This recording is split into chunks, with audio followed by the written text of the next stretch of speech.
Today I show you how to automatically connect to a Windows file share from your Mac, from your MacBook Air in this case, or MacBook Pro. So I connect to the file share, to the SMB share. I want to make it so that these shares are mounted every time I start the Mac, every time I log on. Open the settings app, then go to General, and then go to Login Items and Extensions. Open at Login, and here I can choose to open these shares that I already have mounted, so I can add them one by one. I choose to add all of them.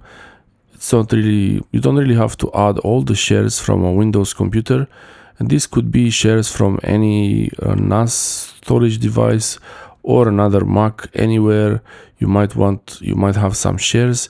The reason why I have these shares on the Windows computer is there is the main computer, and the Mac, it's like a portable version of the computer. So now all those open at login items are selected, and I can also eject this share or even leave it as it is.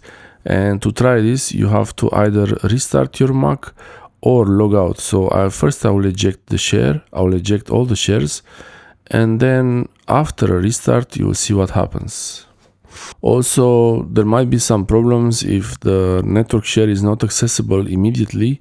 It will show you an error, but it will try to connect again later. So I'm doing a restart, and yeah, this is after the restart. I got a message that there was a problem to connect to one of the shares, but the rest of the shares were opened, and yeah, it chose to reopen all the windows. That's why you see all this. But this is after the restart, after the log on, and all the shares are back. So I can access Windows file shares on a Mac. I can read and write, so I can modify things on the shares. And on a really fast Wi-Fi network or even a wired network, this is gonna be pretty convenient. And to connect to the Windows share, you use the SMB protocol. And I have all these open at login items. They are still there. You can always remove them if you don't want to have them there, or you can remove some of them.